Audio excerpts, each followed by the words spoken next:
안녕하세요. 코로나 알림이 마스크 알림을 개발했던 최주원, 박지환입니다. 생각보다 많은 분들이 저희 서비스를 사용해 주셔서 깜짝 놀랐었던 기억이 납니다. 처음 해본 경험이라 위기도 있었고 그걸 극복하는 과정에서 정말 많이 배웠어요. 이번 강연에서는 저희의 이런 모든 경험과 경험을 통한 인사이트를 여러분들에게 전달해 드리고자 합니다. 저희 강연 기대해 주세요. 네, 안녕하세요. 저는 세상을 바꾸는 코딩을 주제로 발표를 맡은 박지환입니다. 저는 코로나 알림이와 마스크 알림이 개발 및 운영을 같이 했었고, 이번 강연에서는 코딩보다는 세상을 바꾸는에 집중을 해서 저희가 어떻게 코로나 알림이와 마스크 알림을 시작했고 그 이후에 어떻게 진행되었는지에 대해서 발표하려고 합니다. 네, 먼저 코로나 알림인데요. 코로나 알림이는 이제 코로나19가 전국적으로 확산되기 전에 확진자 수가 소수였을 때 질병관리본부 사이트에서 제공하는 확진자 동선과 선별 진료소의 위치를 지도로 보기 쉽게 제공했던 서비스입니다. 다음은 저희 서비스의 스크린샷인데요. 현재 위치나 목적지를 검색해서 주변의 정보를 지도로 한눈에 볼 수 있습니다. 저희가 이 서비스를 시작한 계기는 코로나19와 관련된 정보가 실제로는 인터넷에 잘 정리되어 있지만 텍스트로 제공이 되어서 접근성이 떨어진다는 문제를 저희가 느꼈기 때문입니다. 사실 위치만 안다고 어딘가를 찾아가긴 힘들잖아요. 대부분 지도를 이용해서 그 위치를 검색을 해서 지도를 이용해서 거기를 찾아가기 마련인데, 저희도 마찬가지로 텍스트가 아닌 지도로 보여주면 그 접근성을 높일 수 있지 않을까 생각을 해서 시작하게 되었습니다.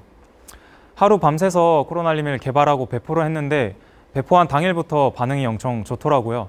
감사하게도 저희가 만든 디자인이나 UI를 많이 좋아해 주신 것 같아요. 그런데 이런 예상치 못한 반응에 당황하고 신기했는데 그때부터 위기가 찾아왔죠. 먼저 이런 반응을 기대하고 만들지는 않았어서 얼마 지나지 않아서 서버가 터졌었어요. 또 코로나가 확산되면서 이제 확진자 동선에 대한 가짜 뉴스 정보가 많이 떠돌아 다녔고, 저희는 그 많은 정보들 중에서 정확한 정보만을 보여줬어야 했습니다. 저희는 이 위기를 해결하기 위해서 먼저 체계를 갖췄습니다. 먼저 서버가 터졌었기 때문에 서버를 더 좋은 컴퓨터로 바꾸고 체계적으로 이제 서버 관리를 시작했습니다. 사용자가 폭증해도 터지지 않게 말이죠.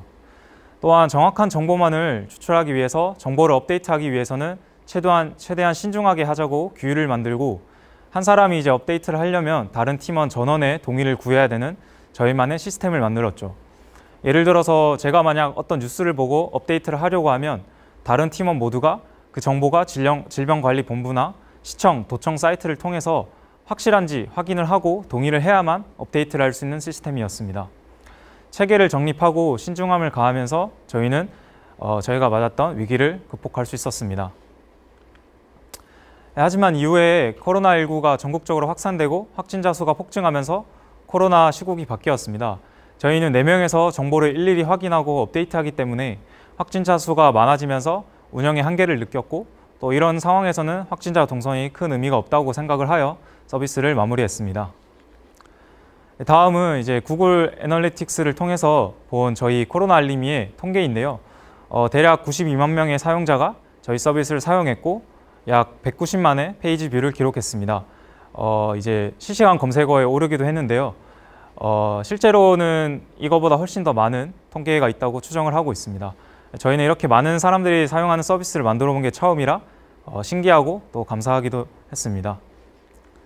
다음은 마스크 알림인데요. 마스크 알림이는 공적 마스크의 재고 현황을 지도로 보기 쉽게 보여주는 서비스입니다.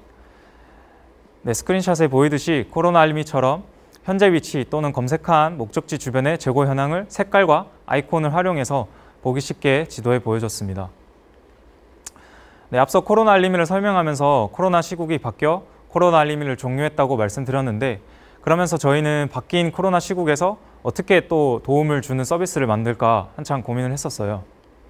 이때 이제 한창 마스크가 없어서 마스크를 사려고 줄 서서 기다리고 그래도 못 사서 비싼 가격에 마스크를 사고 그러던 시기였는데요. 그래서 저희는 마스크 재고 현황을 알려주는 서비스를 만들어서 조금이나마 마스크를 구하기 쉽게 만들려고 했습니다.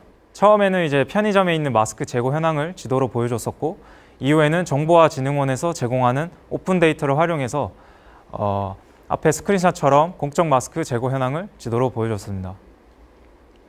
이번에도 코로나 알림이와 마찬가지로 어김없이 위기가 찾아오더라고요. 먼저 저희는 마스크를 구하기 힘든 분들과 또 마스크를 사려는 많은 사람들 때문에 영업에 어려움을 겪는 약사분들 모두에게 도움을 되려고 서비스를 만들었었는데 아무래도 제공받는 데이터가 5분씩 업데이트가 되기 때문에 실제 재고 현황과 다를 때가 가끔 생겼었고 서비스에는 있다고 뜨는데 왜 없냐라고 따지는 분들도 계셨습니다. 이는 저희 서비스의 문제가 아니라 이제 제공받는 데이터의 한계였으나 그런 시간차에 의해 어려움을 겪는 겪는 약사분들께서 이를 알기는 힘들었고 자연스레 저희에게 항의 메일을 보냈었습니다. 또한 이 당시 저희 말고도 다른 많은 마스크 재고 현황 서비스가 생겨났었는데요. 이 중 일부 무책임한 서비스들은 이제 데이터가 오픈되기 전에 테스트 정보와 같이 정확하지 않은 정보를 제공하여 상황을 더 악화시켰습니다. 하지만 저희 마스크알림이가 그때는 제일 유명했기 때문에 많은 분들이 오해를 하시고 저희에게 항의 메일을 보내기도 했었습니다. 실제로 저희는 정보화진흥원에서 제공하는 가이드를 다 지켰었고 데이터가 오픈된 당일에도 서비스를 개시할지 고민을 계속 했었습니다. 사실 저희는 많이 억울했었죠. 일부 무책임한 서비스들 때문에 우리 책임이 아닌 부분에 대해서도 항의를 받고 욕을 먹으니 화도 나고 그만해야 되나 고민도 많이 했었어요. 그래도 서비스를 계속 운영할 수 있었던 이유는 정말 많은 분들이 저희 서비스를 이용했고 저희 서비스가 도움이 됐다고 느꼈기 때문이에요. 그때부터 그분들이 보내주시는 응원이나 감사의 메일을 보면서 그래도 가장 유명한 서비스답게 책임감을 가지고 최선을 다하자고 저희끼리 결심을 했었습니다. 그래서 먼저 서비스를 이용하시는 분들께는 업데이트 시간차가 있으니까 약국의 상황을 따르라고 확실히 공지를 했었고 항의 메일을 보내는 약사분들께는 충분히 상황 설명을 하며 사과할 부분에 대해서는 사과하고 이제 감사함을 또 표했었습니다. 이렇게 운영을 하니 안정적으로 서비스를 지속할 수 있었죠. 마지막으로 기술의 혜택을 받지 못하는 계층을 소외시키는 것 아니냐라는 비판에도 공감을 해서 저희끼리 모금을 해서 서울 노인복지센터에 마스크 및 손 세정제를 기부했었습니다.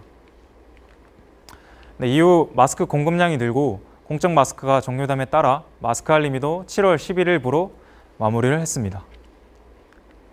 다음은 마스크알림이 통계인데요. 약 500만 명의 사용자 그리고 1,800만의 페이지 뷰를 기록했습니다. 네, 마스크알림이도 마찬가지로 이제 실시간 검색어도 1위를 기록했었죠. 지금 봐도 이 통계가 믿기지 않고 신기할 따름이네요. 네, 다음으로는 저랑 같이 개발하고 운영했던 최주원님이 이 경험을 통해서 배운 점에 대해서 강연을 이어나가겠습니다. 감사합니다.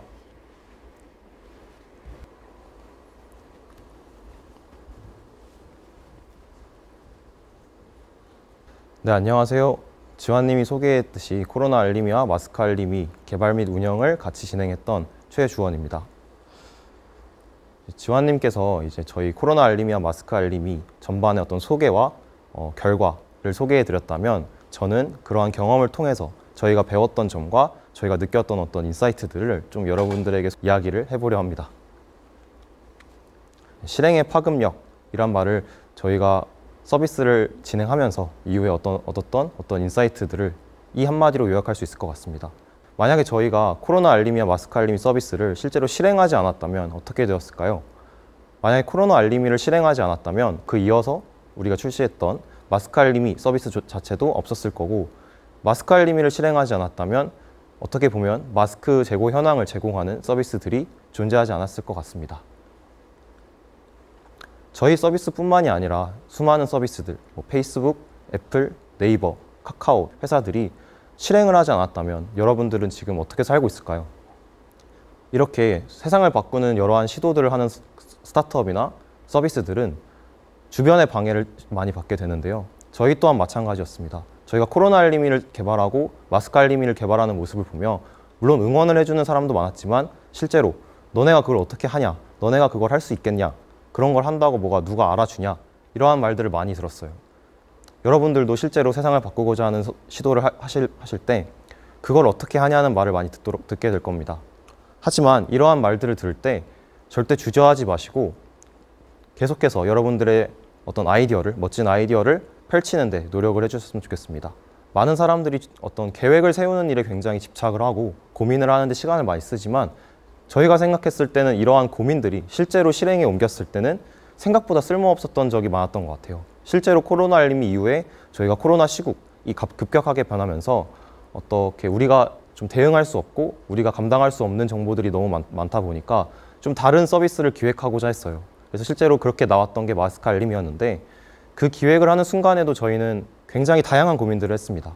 정말 이런 게 필요할까? 아니면 이런 게 만든다고 해서 누가 알아줄까?